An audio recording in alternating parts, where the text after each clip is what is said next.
For me, it wasn't that hard. I mean that it's the work that I have to do every time I write a novel.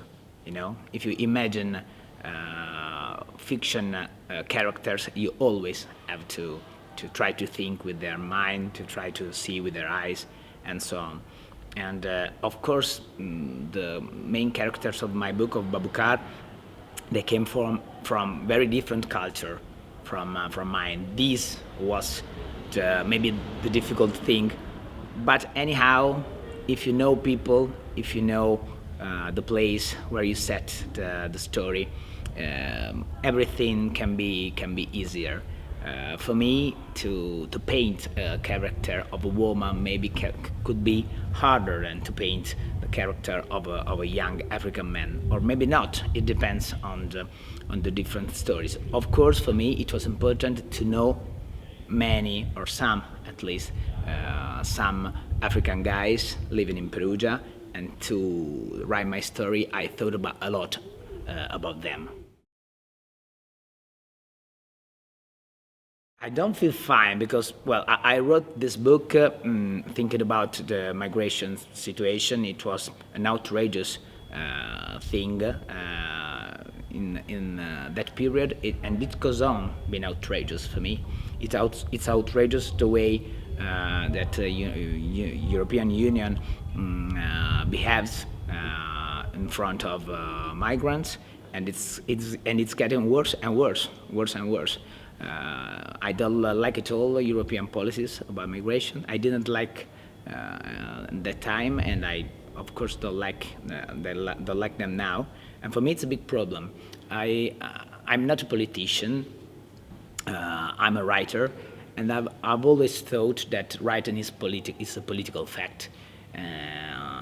But I realized that my books, just like books of other writers I love, aren't enough, not even to make a little movement in the perspective of society and ruling classes, and this is very frustrating to me. It's hard. I don't like at all Europe. I don't like the way Europe is behaving in this years. I only listen. I only can hear words about war, weapons, rearm, and so on. Europe doesn't try to play a role, a diplomatic role in all the crises that surround it, and I think that the European institution decided not to play this role, and this is very bad. This is bad, because of course situations are difficult in Ukraine, for example, and even in Gaza, but we didn't do anything to try to stop it. The only answer to the war in Ukraine was more war and more weapons to Ukraine, and the only answer to the genocide in Gaza is just to do nothing. So I'm very frustrated, and I don't know which will be the next narrative of Europe, but it must be very different from now. As a writer and as a reader, I can't stand anymore intimate stories, or only intimate stories, okay? We love stories, we love relationships. Of course, we are human beings, and of course we love stories about relationships between fathers and so on, and mothers and daughters and brothers and so on, but it's too much. It's too much. For example, in Italian narrative, it's too much like this. I think that good literature should tell reality. It's always been like this, and it must go on like this. Of course, I think that it would be important to tell many stories about, for example, migrants, workers, the poorest parts of society. Okay, and I'd like in this moment, for example, I'm waiting for stories about people escaping from the wars. In every war, my heroes are the ones that escape. You know, I I hate the idea that the only way to face war is to fight, to go on fighting. And I really like to read stories about people that didn't want to stay there and didn't want the situation to go on like this. I'm waiting for this kind of novel. My next novel, as a reader, I hope will be a novel about someone that escaped from Ukraine and that didn't want to know anything about it, that stupid things about nations, identity, and so on.